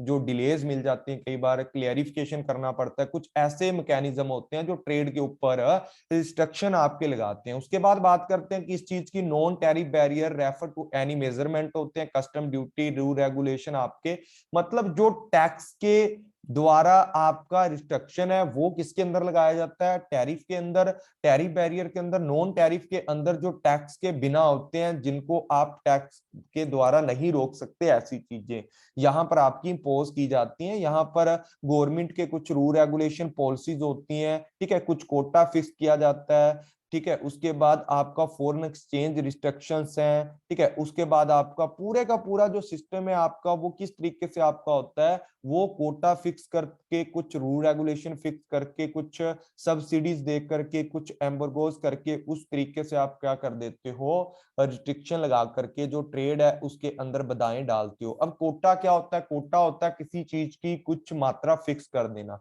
ठीक है। मतलब अगर आपकी 500 यूनिट फिक्स कर दी, तो आप 500 यूनिट से ऊपर क्या नहीं कर सकते, ट्रेड नहीं कर सकते। अगर ट्रेड करोगे तो उसके लिए आपको एक्स्ट्रा पेमेंट करनी पड़ेगी, ठीक है। जो आपका 500 यूनिट है उसके लिए कुछ अमाउंट आपने पहले फिक्स कर रखी होगी, जो भी है। लेकिन कुछ अगर आप इसी चीजों को 700 यूनिट आप क्या करना चाहते हो, यहाँ पर दूसरे देश से मंगवाना चाहते हो, तो 200 जो एडिशनल यूनिट आप लोगों ने मंगाई है, तो उस यूनिट्स के ऊपर आपको एक्स्ट्रा पेमेंट करना पड़ेगा, या उसके लिए आपको परमिशन नहीं दी जाएगी। There are restriction that limitation number और monetary value of the goods that we can, यहाँ पर मॉनेटरी वैल्यू जो आपकी, वैसे तो इसके अंदर किसी भी तरीके का टैक्स वगैरह नहीं आता। मॉनेटरी वैल्यू क्या आती है कि मतलब आप 1 लाख तक क्या कर सकते हो, आप क्या कर सकते हो दूसरे देश के साथ, क्या कर सकते हो, इंपोर्ट एक्सपोर्ट कर सकते हो। इसके बाहर आप इंपोर्ट एक्सपोर्ट नहीं कर पाओगे। 1 लाख के ऊपर आपको आपको एक्सपोर्ट इंपोर्ट करने की जरूरत नहीं है, या आपको परमिशन इस चीज की नहीं दी गई। पॉपुलेशन को आप बांट लेते हो, उसके हिसाब से कोटा वगैरह फिक्स कर देते हो, ठीक है। उसके बाद बात करते हैं, यहाँ पर कोटा के अंदर 4 तरीके के आपके टाइप आ जाते हैं। सबसे पहले मैं बात करता हूँ किस चीज की, टैरिफ कस्टम कोटा की। यहां पर अगर मैं बात करूं, कुछ आपकी निर्दिष्ट मात्रा के अंदर आप क्या कर देते हो, शुल्क लगा देते हो, या ड्यूटी फ्री आप क्या कर देते हो, लगा देते हो कि इंपोर्ट ड्यूटी आपको इतनी पे करनी पड़ेगी। आपको इस तरीके से मान लो, ऐसा समझ लो कि आप कम दर के ऊपर यहाँ पर आयात शुल्क कम दर के ऊपर आप लगा देते हो। लेकिन कई बार क्या होता है, अगर इससे ज्यादा आप इस कोटे से बाहर करोगे, तो आपको क्या हो जाता है, कई बार प्लंटी पे करनी पड़ सकती है, या अगर आप रेट को इंक्रीज कर देते हो कि इससे ज्यादा अगर आपको परमिशन लेनी है, तो आपको इतने पैसे या इतनी पेमेंट आपको करनी पड़ेगी। तो इंपोर्ट जो कोटा होता है आपका, इस तरीके से फिक्स किया जाता है। यूनिलेटरल क्या होता है, अलग अलग देशों के साथ आप क्या कर देते हो, अलग अलग देशों के साथ आप क्या कर देते हो, जो एक्सपोर्ट इंपोर्ट है उसकी कुछ मात्रा या कुछ कोटा है, वो आपका क्या करते हो, फिक्स करते हो, अपनी मनमर्जी करते हो कि इस देश के साथ इतने कोटा फिक्स करना है, इसके साथ इतना। मतलब एक देश के लिए आप किस तरीके का कोटा फिक्स करते हो वो यूनिलेटरल होता है कि हर देश के लिए अलग अलग। बायलेटरल होता है जिसके अंदर आपके दोनों देश हैं आपस के अंदर मिलजुल कर नेगोशिएशन करके कोटे को फिक्स करते हैं कि आप हमें ये यूनिट इतनी दे देना, हम आपको इतनी यूनिट दे देंगे, और आप भी टैक्स मत लगाना, हम भी टैक्स नहीं लगाते। तो बाइलेटरल जो कोटा है वो फिक्स कर दिया जाता है। मल्टीलेटरल क्या होता है, यहाँ पर ज्यादा कंट्रियों के साथ, जहां पर देशों का समूह होता है, वो आपस में मिलकर के मल्टीलेटरल जो कोटा है उसको फिक्स कर सकता है। साथ ही साथ इंपोर्ट कोटा आपका क्या होता है, जब आप क्या करते हो दूसरे देशों से कोई माल मंगवाते हो तो उसके ऊपर जो आप क्या करते हो कोटा फिक्स किया जाता है कि आप हमारे भारत के अंदर इस चीज का इससे ज्यादा आप इंपोर्ट नहीं करवा सकते। अगर कोई इससे ज्यादा इंपोर्ट करवाएगा तो उसको जेल भी हो सकती है, कुछ भी सजा उसको मिल सकती है, या उसके ऊपर भारी पेनल्टी डाल दी जाती है। वैसे कोटे तक आपकी जो नीड है वो फिक्स कर दी है कि भारत की इतनी नीड है, इस कोटे से बाहर आपको फालतू चीजें नहीं खरीदनी है। उसके बाद इसके दो टाइप होते हैं। कंट्री कोटा होता है। कंट्री कोटा ये होता है कि सरकार के द्वारा कुछ जो आपकी गुड्स हैं उनकी वॉल्यूम फिक्स कर दी जाती है कि भाई इतनी गुड्स हैं, इतने तक, इतने टन तक, इतनी वॉल्यूम तक आप क्या कर सकते हो, गुड्स को मंगवा सकते हो। इससे बाहर अगर आप गुड्स को लेकर आओगे, मंगवाओगे, तो आपको यहाँ पर क्या करना पड़ेगा, आपको भारी नुकसान झेलना पड़ सकता है या आपके ऊपर पेनल्टी लगाई जा सकती है। ग्लोबल कोटा की अगर मैं बात करूं तो यहाँ पर क्या होता है, गवर्नमेंट क्या करती है, डिटर्मिनेशन करती है कमोडिटी का अलग अलग देशों के साथ ग्लोबल लेवल के ऊपर कि भाई इस तरीके से आपको अन्य देशों के साथ है इतना कोटा फिक्स करना है, या एक स्टैंडर्ड कोटा फिक्स कर देती है। एक क्या कर देती है, स्टैंडर्ड कोटा यहाँ पर फिक्स कर दिया जाता है कि इससे ऊपर आपको किसी भी तरीके का जो कोटा है आप नहीं कर सकते हो, इससे ऊपर आपको किसी भी तरीके से याद करने के ऊपर आपकी रिस्ट्रिक्शन लगाई जाती है। वो क्यों लगाई जाती है, ताकि डोमेस्टिक जो प्रोडक्शन है उसको प्रोड्यूस किया जाए, उसको ज्यादा से ज्यादा इंकरेज किया जाए, सॉरी उसको ज्यादा से ज्यादा प्रमोट किया जाए, बूस्ट किया जाए, उन लोगों को उनको मोटिवेट किया जाए, और वो एक्सपोर्ट भी करें। साथ ही साथ जो घरेलू उद्योग है हमारी, उनकी जो प्रोडक्शन है, ठीक है ना, होम जो इंडस्ट्री है उनकी प्रोडक्शन के लिए सब किया जाता है। उसके बाद बात करते हैं वॉलेंटियर एक्सपोर्ट रिस्ट्रिक्शन की। यहां पर अगर मैं बात करूं तो यहाँ पर जो आपका रिस्टेंस लगाए जाते हैं, रिस्टेंस क्यों लगाए जाते हैं, वॉलेंट्री। देखो कई बार क्या होता है कि जो चीजें भारत के अंदर तो पूरी नहीं हो रही, ठीक है ना, भारत के अंदर कोई चीज पूरी नहीं हो रही, लेकिन उस चीज को आप फिर भी बाहर बेच रहे हो, ठीक है ना, हमारे देश के अंदर वो चीजें पूरी नहीं हो रही, लेकिन बाहर के देश हैं जो इंपोर्ट कर रहे हैं उसी चीज का सब्स्टिट्यूट बना रहे हैं बाहर के लोग, ठीक है। हम लोग क्या करते हैं, तो ऐसी चीजों का बाहर वाले लोग हैं सब्स्टिट्यूट बना रहे हैं हमारी चीजों को देख देख कर। तो इस तरीके से वो चीज हमारे देश के अंदर अच्छे से पूरी नहीं हो रही, हमारे देश के अंदर वो चीजें पूरी नहीं हो रही, ना ही हमारे देश वाले लोग उस चीज का जो मतलब रिसोर्सेज हमारे देश के अंदर कम है। तो इस तरीके से क्या कर दिया जाता है कि लिमिट टाइम फिक्स कर दिया जाता है, हमारी out of country during the एक लिमिट फिक्स कर दी जाती है कि इस सीमा के ऊपर आपको रह करके काम करना है, इससे बाहर आपको काम नहीं करना। वस्तुओं का उत्पादन है, जो हमारे घरेलू वस्तुएं उनका उत्पादन हमारी घरेलू के अंदर ही रहे तो अच्छा रहता है, ठीक है। डोमेस्टिक जो बिजनेस है उसका सब्स्टिट्यूट दूसरे लोग बनाएंगे, तो जिस वजह से क्या होगा, कुछ चीजें हैं वो आपको करनी पड़ती है। तो उसके लिए वॉलंटियर जो आपका क्या होता है, यहाँ पर एक्सपोर्ट के ऊपर जो रिस्ट्रिक्शन है वो लगाई जाती है। कई बार क्या होता है कि हमारे देश से ज्यादा एक्सपोर्ट किया जाता है, जिसके द्वारा क्या हो जाता है, सामने वाले देश भी सब्स्टिट्यूट बनाना स्टार्ट कर देते हैं, हमारी वाली चीज की डिमांड है गिर जाती है, जिससे क्या हो जाता है, पंगा पड़ जाता है, और वो क्या कर देते हैं, एक्सपोर्ट को बंद कर देते हैं। उसके बाद बात करते हैं किस चीज की, लाइसेंस सिस्टम को। इंपोर्ट को कम करने के लिए, या इंपोर्ट हमारे जो देश के लोग होते हैं, हमारी जो भारत सरकार है वो ये नहीं चाहती कि इंपोर्ट ज्यादा हो। क्यों ना हो, क्योंकि बैलेंस ऑफ जो पेमेंट है ये हमारा इनबैलेंस हो जाता है, अनफेवरेबल हो जाता है, हमें ज्यादा पैसा देना पड़ता है जब बैलेंस ऑफ पेमेंट है, जिससे क्या हो जाता है, हमारी जो कंट्री है वो डाउन चली जाती है, उसका बैलेंस ऑफ पेमेंट डाउन चला जाता है। तो इसके लिए क्या कर दिया जाता है, कुछ आप इंपोर्ट को रिड्यूस करने के लिए, कुछ अनवांटेड जो गुड्स होती हैं हमारे देश के अंदर उसकी सप्लाई बंद करने के लिए आप क्या करते हो, यहाँ पर गुड्स के ऊपर क्या कर देते हो, गवर्नमेंट क्या कर देती है, लाइसेंस को कंपलसरी कर देती है कि कोई भी बंदा अगर इस चीजों का इंपोर्ट करेगा, इन चीजों के ऊपर इंपोर्ट करेगा, तो सबसे पहले हमारे से लाइसेंस लेकर जाना पड़ेगा। ये क्यों होता है, ये करते हैं protection protection of the home country, home country के लोगों के लिए, होम कंट्री की जो इंडस्ट्रीज होती हैं उनकी प्रोटेक्शन के लिए जो लाइसेंसिंग सिस्टम है उसको क्या किया जाता है, चलाया जाता है। उसके बाद बात करते हैं किस चीज की, यहां बात करते हैं काउंसलर फॉर्मेलिटीज की। फॉर्मेलिटीज ज्यादा कर देते हो, इंपोर्ट अगर आपको करना है तो बहुत सारे आप क्या कर देते हो, प्रमाण पत्र आपको लेने पड़ेंगे, ठीक है, सर्टिफिकेट लेना पड़ेगा आपको इंपोर्ट के लिए, आपको स्पेशल इनवॉइस प्रोवाइड करनी पड़ेगी या अप्रूवल करवानी पड़ेगी। तो जिससे क्या हो जाता है, आपको हैवी पेनल्टी पड़ सकती है अगर ये काम आप नहीं करते हो, जिससे क्या हो जाता है, हर बंदा सोचता है यार इतना कुछ करने से अच्छा है मैं इंपोर्ट ही नहीं करता। तो जो काउंसलिंग आपकी क्या होती है, फॉर्मेलिटीज होती हैं, वो भी आपके इंपोर्ट को कम करती हैं। उसके बाद बात करते हैं किस चीज की, कस्टम रेगुलेशन की। कस्टम रेगुलेशन आपका क्या होता है, सम कंट्री है वेरियस कस्टम सम, यहाँ पर ना कुछ कस्टम सीमा शुल्क आपके लगाए जाते हैं, जैसे किसी स्पेशल जो आपकी प्रोडक्शन वाली चीजें होती हैं, स्पेशली किसी मेडिसिन के ऊपर, ड्रग्स के ऊपर, या आपके मिनरल्स के ऊपर, या प्रीशियस मेटल होते हैं जैसे सोना चांदी हो गया, इनको अगर आप दूसरे देश में बेचोगे या उनसे मंगवाओगे तो आपके ऊपर क्या हो जाता है, यहाँ पर जो बैलेंस ऑफ पेमेंट है वो तो आपका क्या होगा, साथ ही साथ क्या होगा, इम्बैलेंस होगा, साथ ही साथ आपके देश से भी कुछ चीजें हैं वो दूसरे देश में जाती हैं। तो कोई सरकार ये नहीं चाहती कि हमारे देश वाले लोग हैं इंपोर्ट करें किसी ऐसी चीजों का, या दूसरे देश वाले हमारे के अंदर इंपोर्ट करें। तो इनकी गवर्नमेंट इन चीजों को क्या कर देती है, रिस्ट्रिक्ट कर देती है, इसके लिए कुछ कस्टम रेगुलेशन बना देती है, कुछ रूल रेगुलेशन बना देती है, जो आपका फ्री जो फ्लो होता है इंपोर्ट का उसके अंदर रिस्ट्रिक्ट लगा देती है। फॉरेन एक्सचेंज रेगुलेशन, इसके अंदर क्या होता है कि आपने अगर किसी एक स्पेसिफिक गुड का क्या करना है, इंपोर्ट करना है, तो उस चीज के लिए आपको क्या नहीं मिलेगी, मनी नहीं मिलेगी, उस चीज के लिए आपको एक्सचेंज करके नहीं देगी।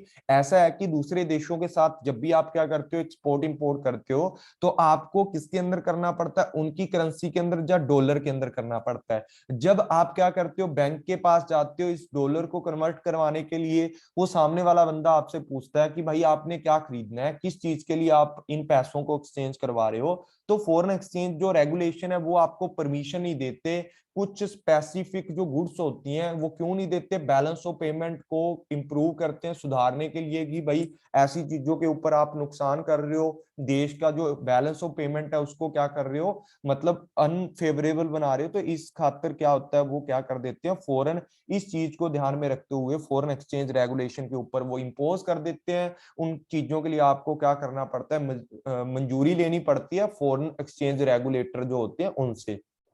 उसके बाद बात करते हैं स्टेट, जो स्टेट आपकी क्या होती है, ट्रेडिंग होती है। स्टेट के अंदर कुछ ट्रेडिंग आपकी होती है, क्यों की जाती है ये सारी ट्रेडिंग, आपको इसके ऊपर बात करते हैं। देखो कई बार क्या होता है, under the state trading export import जो एक्टिविटीज होती हैं वो रोम वस्तुओं की होती हैं। रोम वस्तुओं की अगर मैं बोलूं तो ऐसी चीजें जिनके ऊपर सरकार ने बैन लगाया होता है, ठीक है ना। अगर आप अफीम बेचोगे बाहर के देशों के अंदर जाकर के, तो उन चीजों के ऊपर सरकार ने क्या लगाया, बैन लगाया। वो चीजें सिर्फ और सिर्फ कौन बेच सकता है, राज्य सरकार बेच सकती है, या आपकी सेंट्रल गवर्नमेंट होती है जो वो उन चीजों को क्या कर सकती है, बेच सकती है। अगर आप उन चीजों का व्यापार करोगे तो यहाँ पर इंटरनेशनल ट्रेड के ऊपर उन चीजों के ऊपर स्ट्रिक्टली क्या लगाए गए हैं, कुछ पॉलिसियां उनके लिए बनाए गए हैं, उनका परमिट होता है किसी भी चीज का। आप डायरेक्टली उन चीजों के साथ डील नहीं कर सकते हो दूसरी कंट्री के कस्टमर के साथ। अगर आप ऐसा करोगे तो आपके ऊपर पेनल्टी लगाई जाएगी और आपको भारी नुकसान हो सकता है। ऐसी चीजों के लिए सिर्फ और सिर्फ आपको क्या करना पड़ता है, अनुमति लेनी पड़ती है गवर्नमेंट की या सेंट्रल सरकार की, आपको क्या करनी पड़ती है, क्या करनी पड़ती है, परमिशन लेनी पड़ती है। अब बात करते हैं कि इस चीज की, ट्रेड ब्लॉक्स की। कुछ आपके ट्रेड ब्लॉक्स बने होते हैं, ठीक है, सिर्फ और सिर्फ जैसे आपका ईयू है, नाफ्टा है, ठीक है, नाफ्टा है, आपका क्या है, साफ्टा है, ठीक है, साथ ही साथ अगर मैं बात करूं तो आपका ब्रिक्स है, ठीक है। इस तरीके से आपके बहुत सारे हैं। अब क्या होता है कि जो ट्रेड ब्लॉक्स आपके बना रखे हैं, इन देशों के अंदर जितनी भी आपकी मेंबर कंट्री हैं, इनके साथ तो व्यापार है अच्छे से किया जाता है। अगर इनका एग्रीमेंट होता है कि अगर आपने किसी और देश के साथ व्यापार करना है तो आप इतनी ही महंगी चीज बेचोगे जितनी हम चीज महंगी बेच रहे हैं। अगर मान लो ब्रिक्स की बात करूं, ब्राजील है, रूस है, इंडिया है, चाइना है, साउथ अफ्रीका है, इनके अंदर इन्होंने एक एग्रीमेंट किया है कि इन कंट्रियों के अंदर अंदर आपने कोई चीज बेचनी है तो इतने की बेचोगे। अगर सारी कंट्रियों में से कोई भी कंट्री, मान लो आपका ब्राजील या इंडिया किसी दूसरे देश के साथ डील कर रहा है, तो चाइना और साउथ वाले क्या बोलेंगे और रूस वाले ये बोलेंगे कि भाई अगर आप बाहर वाले लोगों के साथ डील कर रहे हो तो इतने ही की बेचनी पड़ेगी। इस तरीके के कुछ आपके एग्रीमेंट होते हैं जो आपके क्या करते हैं, रिस्ट्रिक्ट करते हैं, ट्रेड ब्लॉक्स आपके रिस्ट्रिक्ट करते हैं, प्रतिबंध लगाते हैं कुछ ऐसे कार्य के ऊपर जो नॉन मेंबर वाले होते हैं, ठीक है ना, जो आपके नॉन मेंबर लोग होते हैं उनके ऊपर स्ट्रिक्ट लगाया जाता है। उसके बाद एम्ब्रो की अगर मैं बात करूं, एम्बर्गो की बात करता हूं, तो इसके अंदर क्या होता है, एक ना ऐसा लगा लो कि ये कमर्शियल चेंज के ऊपर स्पेसिफिक कंट्रियों के साथ कुछ ड्यूटी आपकी लगाई जाती है, कुछ सरगमस्टांस ऐसे बन जाते हैं, कुछ वॉर टाइप बन जाता है सिस्टम। जैसे मान लो पाकिस्तान है और इंडिया है, ठीक है, इनके बीच में कुछ विवाद चल रहा है, तो इंडियन के और पाकिस्तान के बीच कुछ विवाद चल रहा है, तो कुछ स्पेशल गुड्स आपकी, स्पेसिफिक गुड आप पाकिस्तान को नहीं बेचोगे, अगर बेचोगे तो आपके ऊपर प्लंटी लगाई जाएगी, ठीक है। इस तरीके से क्या होता है कि किसी देश को कोई स्पेसिफिक गुड्स नहीं दी जाती ताकि वो बंदा आपकी उस मतलब चीज का फायदा उठा के आगे लाभ में बेचे। कुछ भी हो सकता है इसके अंदर, कोई भी कमोडिटी आपकी आ सकती है, ऐसी रिस्ट्रिक्शन होती है। यहाँ पर रिड्यूस किया जाता है किसी स्पेसिफिक गुड्स को, ठीक है। एम क्या होता है, aim reduce the exchange of specific good. For example अगर मैं बताऊं यहाँ पर क्या हो सकता है आपका, फॉर एग्जाम्पल कि आप यहाँ पर आपका राजनीतिक जो आपका पॉइंट ऑफ व्यू है ना वो दूसरे देशों के साथ अच्छा नहीं चल रहा। मान लो चीन और पाकिस्तान आपस के अंदर लड़ाई कर रहे हैं, या भारत और चीन आपस के अंदर लड़ाई कर रहे हैं, ठीक है, भारत और चीन की मान लो आपस के अंदर बनती नहीं है, तो भारत वाले ना चीन के साथ व्यापार नहीं करेंगे, कुछ कमोडिटीज का रोक देंगे, उनकी गुड्स को इंपोर्ट करने से या एक्सपोर्ट करने के लिए, या ये चीजों को क्या कर देते हैं, एम्ब्रोग के अंदर क्या होता है, एम्बरगोज के अंदर क्या होता है, इन चीजों को क्या कर दिया जाता है, बैन कर दिया जाता है। इन चीजों का आप नहीं खरीद सकते, जैसे चाइना के पटाखे, लड़ियां, इस तरीके से बहुत सारी चीजें आती थी जो भारत के अंदर अब आना बंद हो चुकी हैं। उसके बाद बात करते हैं प्रोड्यूस, टेस्ट एंड स्टैंडर्डाइजेशन। यहां पर क्या होता है, जो भी प्रोडक्ट आप दूसरे देशों के अंदर बेचने वाले हो तो उसके लिए कुछ ना कुछ आपका क्या होता है, set of health, welfare, safety, quality, ठीक है, और साइज एंड मेजरमेंट, कुछ ना कुछ आपको स्टैंडर्ड में रह करके काम करना पड़ता है अगर आप अपनी कमोडिटी को दूसरे देश में बेचना चाहते हो। तो हर देश अपने देश के अंदर जो माल आता है उसके लिए कुछ स्टैंडर्ड फिक्स कर देता है, या प्रोडक्ट को टेस्ट किए बिना नहीं लेता कि भाई अगर इस स्टैंडर्ड का आपका प्रोडक्ट है तो हमारे देश में इंपोर्ट करना, नहीं तो वरना मत करना। अगर क्वालिटी जो आपके स्टैंडर्ड है उसके अकॉर्डिंग जो क्वालिटी है वो नहीं होती तो कंट्री अलाउ ही नहीं करती कि हमारे देश में ऐसा घटिया माल मत बेचो, नहीं तो हम लोग आपके साथ मतलब किसी भी तरीके की प्लंटी आपके ऊपर लगा सकते हैं, या जो इंपोर्टर होते हैं उनके ऊपर प्लंटी लगाई जाती है। तो ऐसे स्टैंडर्ड फिक्स करके आपको रखने हैं जो विदेशों के अंदर आपके माल को एक्सेप्ट करें, तो इसके बिना आपके माल को एक्सेप्ट नहीं किया जाता। सब्सिडीज की बात करते हैं, कई बार क्या होता है कि प्रोडक्शन के मामले में क्या होता है, जो हमारी होम कंट्री की इंडस्ट्रीज होती हैं उनको सब्सिडीज दी जाती हैं एक्सपोर्ट को बढ़ाने के लिए और प्राइस को स्टेबल बनाने के लिए। दूसरे देशों को जो कंपटीशन होते हैं, दूसरे लोगों के जो दूसरे देशों से जो गुड्स आती हैं उनकी कॉस्ट को क्या करने के लिए, उनकी कॉस्ट से कम कॉस्ट के अंदर माल को प्रोड्यूस करवाने के लिए कुछ सब्सिडीज, आपको किसी कच्चे माल के ऊपर सब्सिडी मिल जाती है, किसी मशीन के ऊपर सब्सिडी मिल जाती है। सब्सिडी से क्या हो जाता है, हमारे देश के अंदर भी जो प्रोडक्शन है, जो गुड्स हैं वो लो प्राइस के अंदर बनती हैं, जिससे बहुत ही ज्यादा आपको फायदा होता है। अब बात करते हैं किसकी, डी एवेल्युएशन की। डी एवेल्युएशन का मतलब क्या होता है, हमारे देश की जो करेंसी होती है उसकी वैल्यू को गिरा दिया जाता है। हमारे देश का जो रुपया है, ठीक है, रुपया है इसकी वैल्यू को गिरा दिया जाता है compare to the other. Other जो आपका डॉलर है इसके कंपेयर में रुपये को गिरा दिया जाता है। मतलब जहां पर रुपया आपका पहले कितना था, मतलब ऐसा लगा लो कि $1 के बराबर 20 रुपये थे, अब कितने हैं, $1 के बराबर 70 या 75 रुपये हैं। तो इससे क्या फर्क पड़ेगा, आपको ज्यादा पैसा पे करना पड़ेगा किसी गुड्स के लिए, $1 के बदले आपको ज्यादा पैसा पे करना पड़ेगा, जिसकी वजह से आप क्या करोगे, उसी चीज को हमारे देश के अंदर से खरीदोगे, हमारे देश के अंदर से उसी चीज को चीपर प्राइस पर खरीद पाओगे। ठीक है ना, जो एक्सपोर्ट है आपका वो क्या हो जाएगा, चीपर हो जाएगा। जब आप किसी गुड्स को दूसरे देशों के अंदर बेचोगे तो आसानी से आपका बिक जाएगा, लेकिन जब इंपोर्ट करोगे तो आपको ज्यादा पैसा पे करना पड़ेगा, जिस वजह से आपका जो इंपोर्ट है वो रिड्यूस कर दिया जाता है, एक्सपोर्ट आपका क्या कर दिया जाता है, बढ़ा दिया जाता है। डीवैल्यूएशन मैंने आपको मॉनेटरी पॉलिसी के अंदर भी पढ़ाया था, अगर आप किसी बच्चे को याद होगा तो। एक्सचेंज कंट्रोल वही मैंने बात की है। एक्सचेंज कंट्रोल क्या होता है, आपका मॉनेटरी रिस्ट्रिक्शन होता है। मॉनेटरी रिस्ट्रिक्शन उसके ऊपर लगाया जाता है कि सरकार के द्वारा कुछ जो आपकी गुड्स हैं उनके ऊपर रिस्ट्रिक्ट लगाया जाता है कि किसी स्पेसिफिक को गुड्स को खरीदने के लिए, इंपोर्ट करने के लिए आपको पैसा नहीं दिया जाएगा, ना ही आपको उसके लिए परमिशन दी जाएगी, उस चीज के ऊपर प्रतिबंध यहाँ पर लगाया जाता है। उसको क्या बोला जाता है, एक्सचेंज कंट्रोल या एक्सचेंज आपका क्या बोला जाता है, पीछे भी ये पॉइंट था ऐसा आपका, एक फॉरेन एक्सचेंज रेगुलेशन इसको बोला जा सकता है। लीगल प्रोविजन की अगर मैं बात करूं तो यहाँ पर लीगल प्रोविजन क्या होता है, कई बार क्या होता है कि दूसरे देशों के साथ आप उसके इंपोर्ट के ऊपर क्या लगा देते हो, एक्सपोर्ट के ऊपर कानूनी रूप से आप उस चीज को बैन कर देते हो। मान लो अगर मैं एग्जाम्पल के रूप में, भारत के द्वारा निर्माणित एक मलमल का कपड़ा होता है या किसी के ऊपर किसी भी तरीके की जो प्रिंटेड कपड़ा होता है ना, वो जो अंग्रेज लोग हैं ना बहुत ज्यादा पसंद करते हैं। मतलब जो अंग्रेज लोग हैं, फॉरेन के लोग हैं, यूएस से, कनाडा, किसी भी तरीके का अगर मैं बात करूं, तो वो बहुत ज्यादा अच्छे से पसंद करते हैं इस चीज को। लेकिन क्या हुआ, जिस वजह से जो इंग्लैंड है,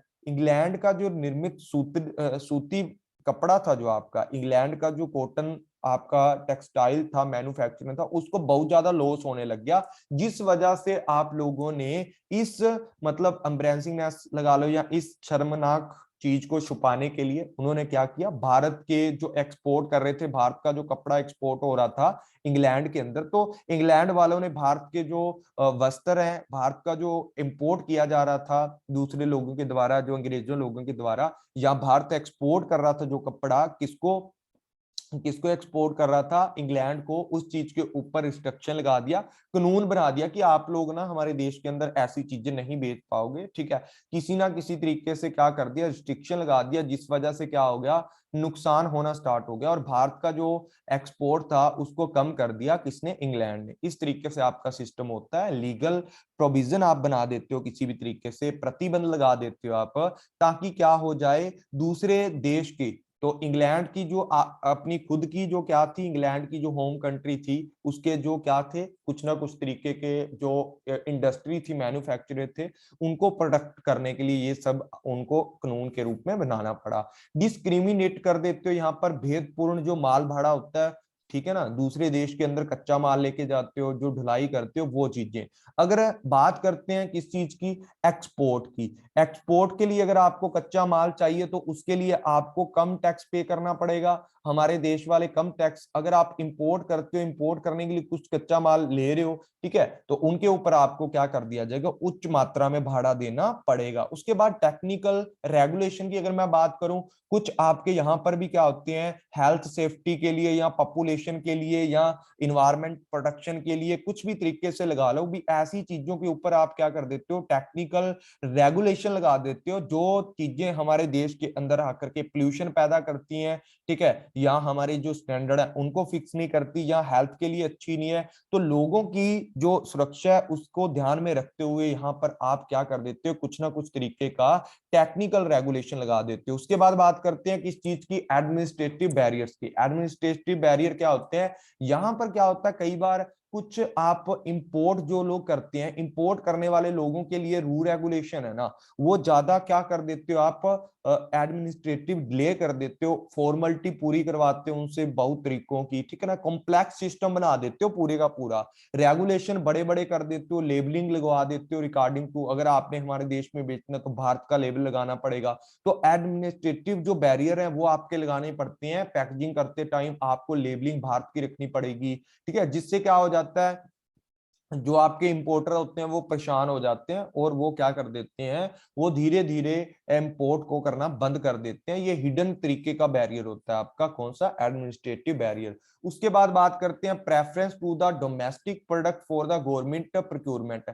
यहां पर क्या होता है, आप क्या करते हो, यहां पर ऐसी चीजों को प्राथमिकता देते हो जो भारत के अंदर बनाई जाती हैं, ठीक है, ऐसी चीजें होती हैं, ऐसी चीजों के लिए आप क्या कर देते हो, बैलेंस ऑफ पेमेंट है जो आपका अनफेवरेबल है, उनको भी अगर होना पड़े, मतलब आपका बैलेंस ऑफ पेमेंट का जो अनफेवरेबल भी होता है ना, तब भी ऐसी चीजें करते हो। मतलब ऐसा क्या होता है कि जब आपका पूरे का पूरा सिस्टम होता है, जो बेसिक नीड वाली चीजें हैं, अगर आप उनको इंपोर्ट करते हो तो सरकार उसके अंदर इंपोर्ट करने से आपको नहीं रोकती, चाहे आपका उत्पादन की कीमत ज्यादा है, चाहे उत्पादन की कीमत कम है। लेकिन ऐसी चीजें हो, घरेलू उत्पादन को प्राथमिकता दी जाती है, ऐसी चीजों को जिससे घरेलू सरकार को भी फायदा हो और घरेलू जो उत्पादन है उसको भी फायदा हो, ऐसी चीजों को प्रेफरेंस दी जाती है। उसके बाद बात करते हैं नंबर लास्ट के ऊपर में भी, ये लास्ट है आपका, उसके बाद इसका डिफरेंस है डेवलपिंग नेगेटिव एटीट्यूड। ऐसी चीजें होती हैं बहुत सारी जो आपकी विदेशों से हमारे देश के अंदर आती हैं और हमारे जो धार्मिक कल्चर है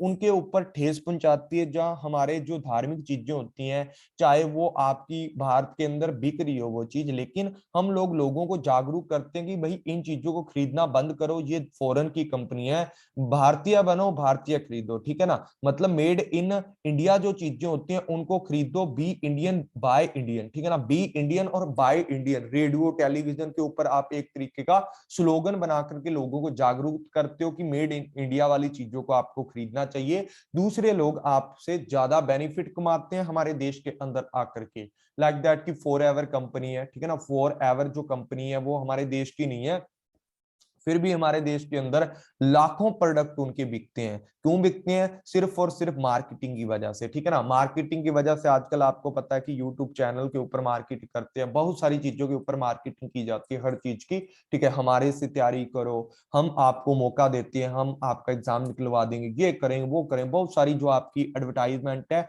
एडवर्टाइजमेंट का शिकार किया जाता है, लोगों को गुमराह कर करके उनको माल बेचा जाता है, वो चीजों का यहाँ पर नेगेटिव एटीट्यूड लिया जाता है और लोगों को जागरूक किया जाता है कि भारतीय बनो और भारतीय चीजों को खरीदो।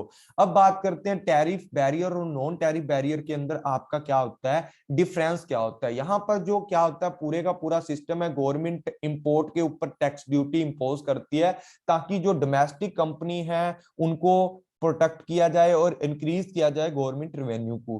नॉन टैरिफ क्या होता है, ऑल कवर करता है, ऑल द रिस्ट्रिक्शन अदर, जो टैक्स के बिना जो चीजें आपकी आती हैं वो सारी इसके अंदर आती हैं, ये प्रोवाइड करता है प्रोटेक्शन डोमेस्टिक कंपनीज को एंड डिस्क्रिमिनेट करता है न्यू एंट्रेंट, मतलब जो आपका एंट्रेंस होता है उनको क्या करता है, डिस्क्रिमिनेट करता है। साथ ही साथ यहाँ पर अगर मैं बात करूं तो यहाँ पर जो आपकी परमिसिबिलिटी होती है वो किस तरीके की होती है, ये रूल रेगुलेशन होते हैं जो डब्ल्यूटीओ के उसको फॉलो करता है, लेकिन यहाँ पर जो रूल रेगुलेशन है अलाउ करता है डब्ल्यूटीओ, यहाँ पर अलाउ नहीं करता डब्ल्यूटीओ, ऐसे जो इंपोर्ट कोटा है, ठीक है, जो आपकी क्या होती है, आपकी सारी की सारी, मतलब ये डब्ल्यूटीओ के रूल रेगुलेशन को फॉलो करता है, ये वाला जो नॉन टैरिफ है वो नहीं फॉलो करता, ये नेचर के अंदर एक्सप्लिसिट होते हैं, ये आपके क्या होते हैं, इम्प्लीसिट होते हैं, किस तरीके से कि ये वाला आपका बढ़ावा देता है किसी चीज को, ये आपका मतलब अंदर छिपी हुई जो हिडन वाले होते हैं ना, गैर टैरिफ जो चीजें होती हैं, नॉन टैरिफ वो वाली चीजें, ये हिंदी के अंदर है। अगर यहाँ पर मैं बात करूं फ्रॉम, ये टैक्स एंड ड्यूटीज के रूप में होता है, ये regulation and conditions and recruitment and जो आपकी रिक्वायरमेंट्स होती हैं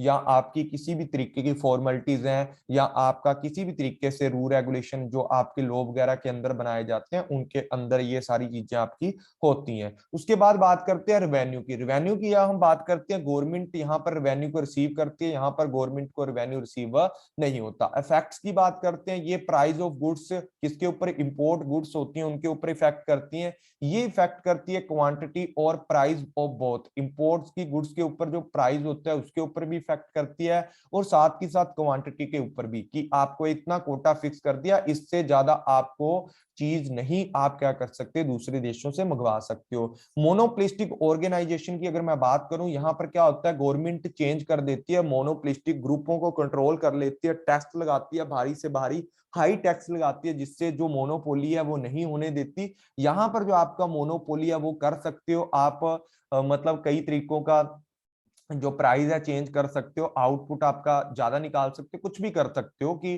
कम माल बेच सकते हो, कोटा कम फिक्स कर देते हो, जिससे डिमांड ज्यादा होती है और प्राइस आपका लो से ज्यादा हो सकता है। इस तरीके से प्रॉफिट की अगर मैं बात करूं तो हाई प्रॉफिट मेड कर सकती है यहाँ पर बाय द इंपोर्टर को कंट्रोल करके, ज्यादा यहाँ से प्रॉफिट कमा सकते हैं। यहाँ पर अगर मैं बात करूं, importer can be make more profit, importer यहाँ से ज्यादा प्रॉफिट करते हैं, यहाँ से सरकार अपना रिवेन्यू ज्यादा जनरेट कर लेती है। ठीक है, तो ये हिंदी के अंदर था। डियर फ्रेंड्स, आज की आपकी क्लास इतनी समाप्त होती है यहाँ पर। तो अगर कोई भी पॉइंट के अंदर, चाहे वो आपका टैरिफ का है चाहे वो नॉन टैरिफ का है, अगर आपको समझ नहीं आया तो कमेंट करके जरूर पूछना। ये आपकी क्लास थी। इसके बाद एक छोटी सी क्लास आपकी और है, आपका इंटरनेशनल बिजनेस कंप्लीट हो जाएगा, इन्वायरमेंटल जो आपका क्या है इन्वायरमेंट बिजनेस है वो भी कंप्लीट हो जाएगा, 2 यूनिट ये वाली है आपकी, और तीसरी यूनिट आपकी एचआरएम है वो भी आपकी कंप्लीट हो जाएगी। उसके अंदर भी आपका थोड़ा ही सिलेबस बचता है। तो डियर फ्रेंड्स, 2 यूनिट आपकी कंप्लीट हो जाएंगी, फिर नई यूनिट को स्टार्ट करेंगे। थोड़ा एक आध दिन बीच में ब्रेक हो जाता है कभी कभार, तो कोई बात नहीं है, हम अपने सिलेबस को अच्छे से कंप्लीट कर लेंगे। तो thank you all friends, class को लाइक शेयर जरूर करना, अपने फैन लोग से जरूर शेयर करना। मिलते हैं नेक्स्ट क्लास के अंदर। Take care, bye bye. Maybe कल भी जो हमारी क्लासेस है ना हो पाए, ठीक है, तो मिलते हैं नेक्स्ट डे। ठीक है, तो डियर फ्रेंड्स, संडे को हमारी जो 9 बजे रात को डाउट्स क्लियरिंग सेशन है वो तो होएगा ही होएगा। तो टेक केयर, बाय बाय, मिलते हैं नेक्स्ट क्लास के अंदर। Take care, bye bye.